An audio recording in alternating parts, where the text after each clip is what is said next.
It's not 5 o'clock, and they don't care.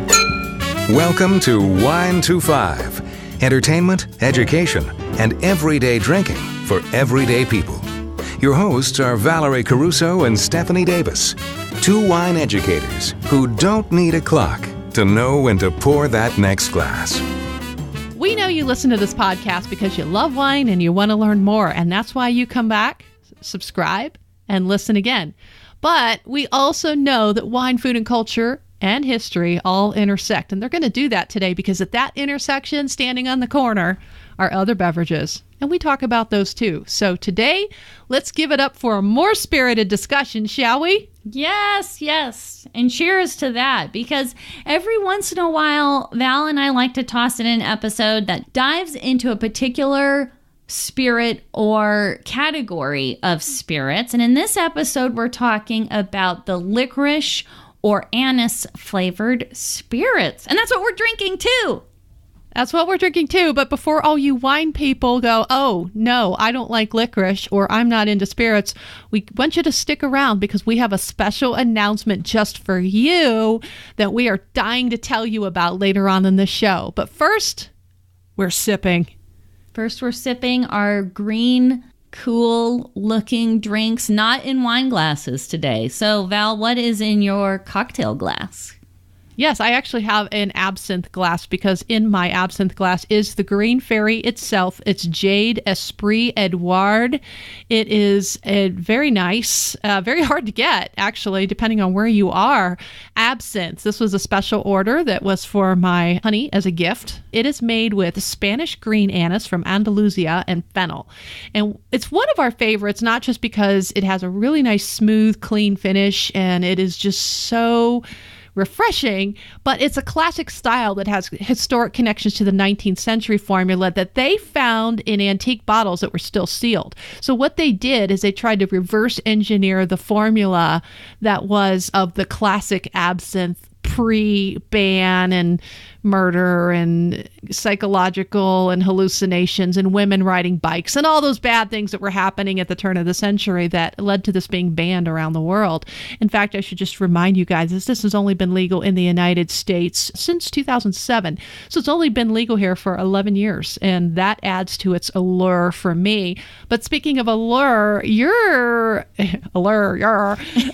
cocktail has a little bit of, it's a little brighter than mine. Mine is a beautiful pale green. You guys will see that in the picture in the blog. But yours has got a little bit more bright, almost a fluorescent yellow thing going on. It does. That's the Pernod in it, actually. And this cocktail is called Hedgehog in the Fog. And it's from the kindredcocktails.com website. I whipped it up and I found this one to inspire me because it had fresh mint in it. So I have some mint in my garden, and this is Pernod, lime juice, simple syrup, mint, and soda water. I used Perrier instead. I don't have any club soda or anything like that. But super easy to make and light and refreshing, and I will probably be making one of these for Justin as he gets home. He does love the absinthe and other licorice type of cocktails. I think it's an acquired taste. There are those of us that love the black jelly beans, those of us that don't, those of us that love anise, those of us that don't. I think what's interesting is that you're going to tell us in a minute that the anise and licorice aren't even the same plant. Yeah. But it's still that same family of flavors. Yeah, and that's why it's so cool to explain some of this too, because it's not all the same plant. Not all of these drinks taste the same. I did a lineup of 4 different spirits a couple of days ago just to do some, it was terrible. I had to prep for this episode. But, when I tasted them all side by side, they taste so different. And so it's an entirely different experience. So that's why it's worth talking about them all. One of the things that they actually do have in common is anethol, and that's the molecule that's responsible for this licorice flavor. Really, to get geeky here for a second, I'm sure people have seen, and if not, this is a cool phenomenon, but your drinks that have anethol in it, when water is added to it, they become cloudy, and that is called louche which is a French word. So it's spelled Louche. And what's happening there is the anethol, which totally hates water, it's hydrophobic, it breaks out a solution. And then your drink appears opaque. And what's kind of cool, though, it's not that it totally separates like oil and vinegar. It resists that clumping together because it has low interfacial tension. So that is our totally geekdom right there. It is. And I think we should just point out that the word louche, like Steph said, is French in origin. And the definition actually means not reputable or decent. So our drinks are kind of cloudy, like a cloudy reputation, or Merriam-Webster uses it in a sentence. Before gentrification, it was sort of louche neighborhood where people went looking for illegal drugs. And I thought that was interesting. So that's kind of a little history behind the word. And I know back to the booze. Yes, back to the booze and back to this kind of special anethol thing. What's kind of cool also about it is that it's in several different plants that are totally unrelated to one another. And the anise plant, which you can say anise or you can say anise, it's just really depending on how you feel at the moment or who you're talking to. Either one is right. Mm-hmm. And the anise plant is related to the carrot family. The Latin scientific name is Pimpinella anisum. That plant really looks kind of like fennel or parsley. All of the anethol is contained in the tiny little fruits called aniseed. So dating back to at least like 1500 BC, anise has been used as a digestive aid. And you've maybe even seen it when you go to an Indian restaurant or something, and then you walk out and they kind of have like a little dish that has some aniseed in it. And don't put your fingers in there because people don't wash their hands. Don't do it. Don't do it. Don't be tempted. Don't say Wine25 told me so. But they do. It's traditional that they use it kind of as a after dinner kind of a breath mint almost. But it's also been used all over Asia, for cooking, flavoring, and that kind of stuff. And then there's another plant, totally unrelated, that's called star anise or star anise. And that Latin name is Elychium verum. It's the fruit of a small Chinese evergreen tree, which sounds kind of cool. The anethol in the little star anise, those little buggers, it's concentrated in the shell. So you may have cooked with these before or certainly seen them in a spice shop. Those have, a totally different area that the anethol is in. And then there's the licorice plant. The scientific name is Glycyrrhiza glabra. I'm just trying to say these scientific names just to embarrass myself. But no, I think it's kind of cool that, it's significant. They're not related to each other. You can tell by their scientific names. And the licorice is a perennial bean plant, and all of the anethol is in the root. So you can see how these are very different, and they can be used to make all of these beautiful drinks. And we'll go into some of these countries and cultures that use that. We used a great resource for some of this podcast, The Drunken Botanist. And Val and I have it in my kitchen, like handy. But I love that book, and there's some great information in there. But yeah, so there's different plants, we're not mentioning them all, but those are the major ones. There is a world of licorice flavored booze, and we're going to highlight the ones that you mostly have heard of. And again, in this book, The Drunken Botanist, on the page that has licorice on it, it lists a bunch of them. I think it's interesting that there are some that I'd totally forgotten all about. Or I've never even heard of some of them. Never even had. Yeah. And I was at a wine shop last night texting Steph pictures. I'm like, have you ever had this? Because it was on the shelf, But in France, people actually enjoy pastis, and I've got a picture of one that we'll put in the blog for you. It's an aromatic anise flavored liqueur, and usually you'll see it in the afternoon at cafes, or you'll see a bunch of old men playing boules with a glass of what they call Ricard. Usually without ice, some like it with ice, it depends. And of course, the spirit's diluted a little bit depending on personal pleasure.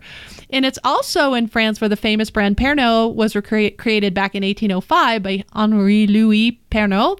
It's now Pernod Ricard. And of course, pastis lovers will recognize the Ricard pastis, which is the glass that I actually had, because apparently my French teacher told me that it was very French and that I should get me some immediately that afternoon because I had never had it. I mean, she actually interrupted the class, if anybody had not had pastis. And here I am, the only American in the class, raising my hand, had never had it, and she pretty much gave me an assignment to go drink it.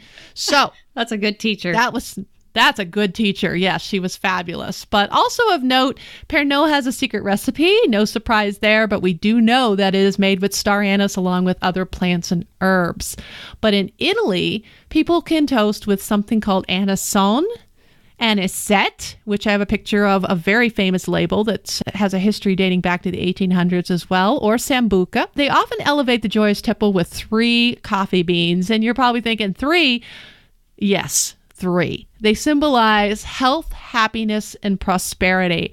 And I can remember one time I was eating in an osteria in Florence, and my teacher was also the sommelier there, which is why we were there. It was a great eating experience. The tourists never found the place, which was nice. And I went there, and sure enough, the sambuca came to the table, and we noticed that there were only 2 beans floating it. And he immediately brought the 3rd bean out on a little spoon and plopped it into the sambuca for me, because it's a superstitious place. Yeah. Yeah. That's cool. Cool. I thought it was so cute. So yeah, typically sometimes you'll see 2, sometimes you'll see 4, whatever, but it's supposed to be 3 for superstitious reasons, and I thought that was cool. It is cool. I love that, and I do like sambuca. I just have the Ramazzati, I think is how you say it. What was weird is that bottle, and must just because of the producer's preference, but when I added water to it, it didn't turn cloudy. Because some producers, distillers choose to chill filter or remove the larger unstable anethol molecules. So either that's the case with Ramazzati or it doesn't have anethol in it, one or the other. But I thought it was so good with the 3 coffee beans that I threw in there. I mean, it was definitely sweeter than some of the other spirits I was tasting side by side, but I loved it. Funny thing is I've never had it with water in it. Sambuca. I always just drink it straight. They serve it in a little glass right next to usually an espresso after dinner. Never cappuccino. Yes, right. That's a breakfast drink. Yes. So I've never had it watered down. So I don't know. I just like to sip it. And I guess the same goes with the anisette, which I almost bought, but I'd already purchased a case of wine. And I'm like, no, I'm done bringing out for the night.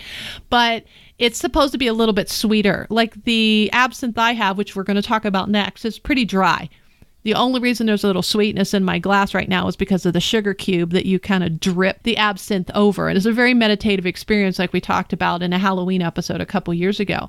So this is something we got to talk about when we're talking about anise, because it is something I think a lot of people don't understand.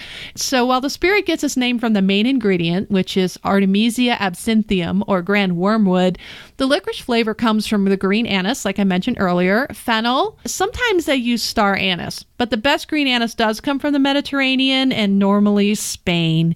The botanicals are macerated for about a day in the base spirits, so they're just kind of hanging out in there getting happy.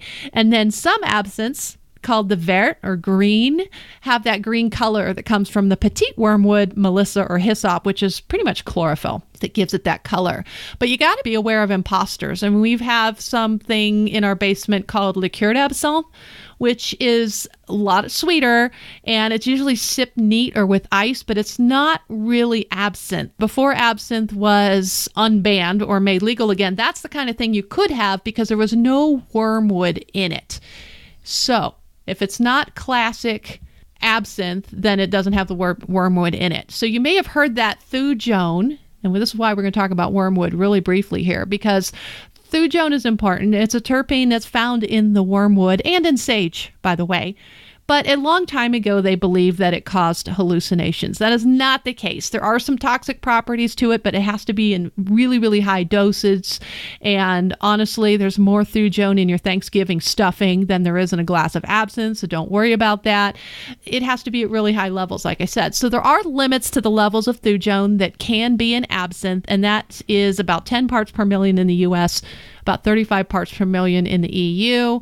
However, U.S., like I said, was one of the last countries to lift this ban and realize that people aren't going to, hallucinate from drinking. It is high in alcohol. I mean, you're talking about 65% alcohol ABV, which is why mine is diluted in water right now, because it's the middle of the day.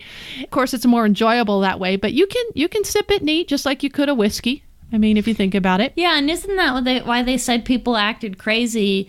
Not because of the thujone, but because it was such a high proof. Well, not just because of that. If you go back to our way, way, way, way back, episode 29, where we talk about booze, like BOOS, like boo, Halloween, boo, like boo and booze, spooky wine and spirit stories, right about 4 minutes in, we do talk about some of the myths behind this. And that had to do, especially that big murder case that everybody talks about. The guy had absinthe in the morning, but throughout the day he was drinking, and drank like a liter of wine, a couple bottles of vodka, whatever. So we went home and killed his family and the whole thing. But that was not because of the absinthe. It was because of drinking a lot and who knows what else. So this was demonized, and I think it does add to the mystique of it, because during the Belle Epoque, this was what was inspiring the artists. They had the green hour where they would sip around and drink this stuff. But there is something, I think, very classic and very civilized about it because of the louche. Right. Or the mystique. And I use that louche, given it that mystique from way back, where it was kind of something considered, it's bad, and why it was banned in so many countries around the world, which is crazy. It is crazy. So that's a little bit on absinthe, but there was one more, I think, that we've all had. Oh, yeah. So, like, if you've ever seen My Big Fat Greek Wedding, or you've been to a really fun Greek restaurant, and they might be smashing some plates there. Ouzo is one that many people have heard of, and that's the anise flavored drink from Greece and Cyprus. Yeah, shout out to Jake and Telly's here in Colorado Springs, because a lot of times they do serve it after dinner. There's something else that you do the shot, and then you turn the glass upside down, and then you say something else, and I'll be darned if I can remember what it was. But yeah. That's cool. That's cool. Yes. I thought it was kind of cool. I have the Metaxa brand producer of Ouzo. It is made with anise mastic, which I had to look that up because I had to look that up in Food Lover's Companion. I was like, what is mastic? And it's a close relative to the pistachio. Anyway, I thought that was really kind of cool. But some of these liqueurs and licorice flavor, even like what Val's talking about in the absinthe, have so many other additional plants and herbs and things like that. So it's not just the anethol, and it's not just, a licorice flavor. I liked the Ouzo compared to the other spirits I was tasting. It had more of that digestivo, like medicinal flavor that I love. And so I was liking that too. But then there's also Rocky from Turkey and the Balkan states. Have you had Rocky before, Val? I have not. Well, so similar. I've never seen it in the U.S. I just have some really fond memories of back in Istanbul. But one other thing we wanted to mention was Arak, which is the traditional Lebanese spirit. So that's kind of cool. I had that here in Fort Collins, believe it or not. Have you had it? I'm trying to think if I had it at the Lebanese restaurant we ate at in Oregon, but I can't remember now. Yeah. Because I think if I saw it on the list and said I must try, if it was on the list, I probably tried it. Yeah. So, well, knowing you, of course. Yeah, because it's like, it's on the list. I must try it. I've never had it. But do I remember? No. It was a very hot day, and I had already tried a couple Lebanese wines. Yeah. Well, and then there's a few others where we know that there's so many that you can't even mention them all. I mean, I think Val and I even said earlier, right, that there's lists and you go, what's that? I mean, Herb Saint from New Orleans, I've never had that. And Chinchon from Spain. There's a list of them in the book, guys. I mean, there's so many, and probably some that aren't even covered because there's always something new coming out. Yes. So what you can do with it, obviously what we're drinking today, you can make cocktails, you can put coffee beans in your sambuca, you can just add water to it to your own liking. I mean, sometimes they say, depending on the spirit, 1 part spirit to 4 parts water, but most often the water is served, in a lot of these other countries, the water is served next to the glass of the spirit so that you can dilute it to your own liking. So yeah, you might have seen some famous cocktails on on lists. Sazerac has absinthe in it. Death in the Afternoon with champagne and absinthe. That's also made very famous by Hemingway. And then the Corpse Reviver #2 cocktail, because there's Corpse Reviver #1 and there's Corpse Reviver, but the #2 has just a splash of absinthe in it. Love that cocktail. But there's a lot you can do. Just kind of have fun with it, I think. Sometimes you have that bottle that's sitting in your liquor cabinet. You're like, what am I supposed to do with that? I think I had the Corpse Reviver too in the Halloween episode. Now that I think about it, there was like a teaspoon of absinthe that was made with Lillet, I think it was. Yeah. So if you're looking for more information and we've piqued your interest at all with this busy conversation, of course, The Drunken Botanist, it's a beautiful book. It has a bunch of lists of the botanicals in there, all the things that are made with them by Amy Stewart. We'll link that up in the blog. The Society Wine Educators, if you guys want to learn a little bit more about spirits, they're always doing guides to the CSS, the Certified Specialist of Spirits, and that is a deep dive into spirits. I mean, of all different kinds. And every once in a while, I'm always surprised that, like, there's another spirit I haven't heard of or I haven't used or I don't have. And of course, the Wine and Spirit Education Trust does have a very robust spirits program. In fact, I've got the book by Dave Broom in front of me, and he's actually written quite a few spirits book on whiskeys. He's just released one on Japanese whiskey, I think, too. But he also wrote the distilling textbook for Wine and Spirit Education Trust. So he's quite the prolific spirits author. So anything by Dave Broom, quite a few books by him on spirits. But I think we should move on to Wino Radar, Steph. What do you think? Yes, Wino Radar. Well, for any of our listeners attending the 2018 Society of Wine Educators Conference in the New York Finger Lakes, we are going to have a Wine 25 meet and greet on Wednesday, August 15th at the Woodcliff Hotel bar called Horizons Lounge.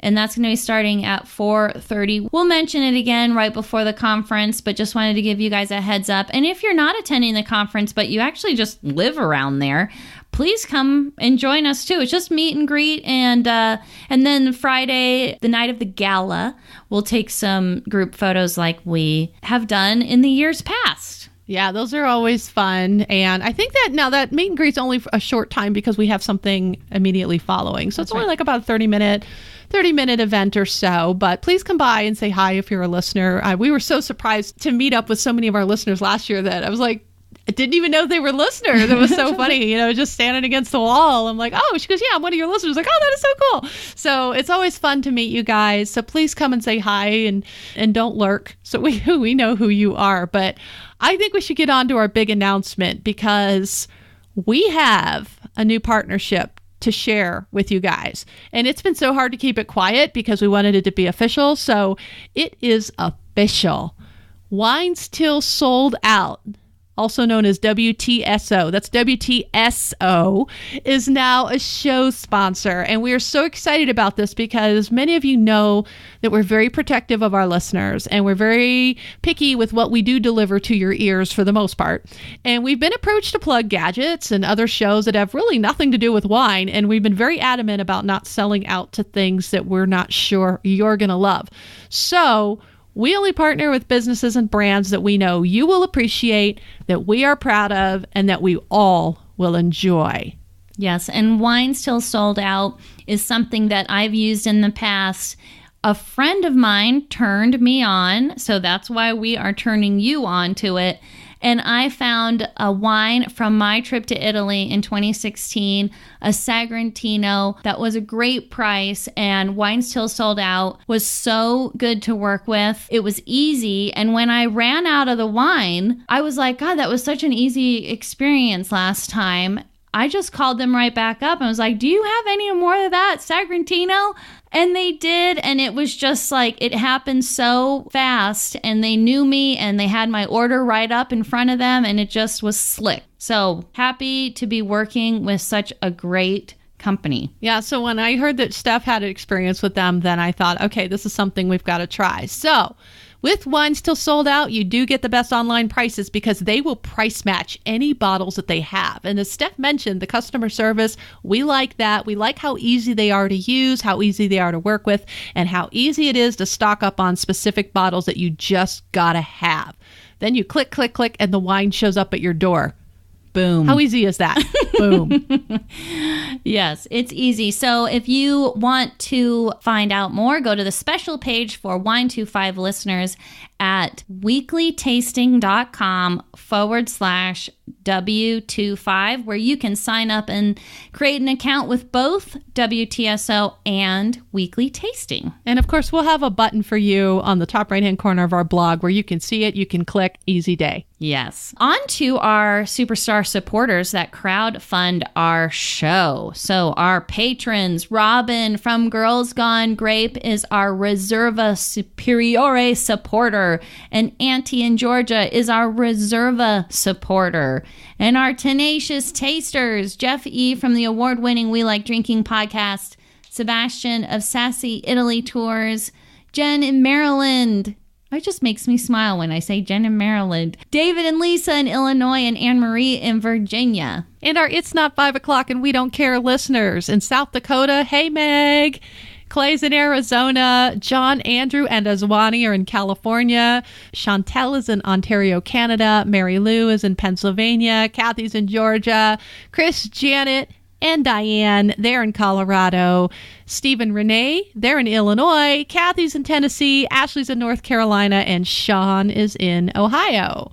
And our Tastemaker listeners, David in Scotland, Carol in Kentucky, Karen in California, Chip and Katie in Pennsylvania, Serena in New York, and Danielle. So go to our Patreon page for more details. Patreon.com/Wine to5podcast on how to be entered in our monthly drawing, exclusive content, and swag. And speaking of swag, Wine Still Sold Out is going to help us with that too. So our next drawing, you guys are in for a surprise.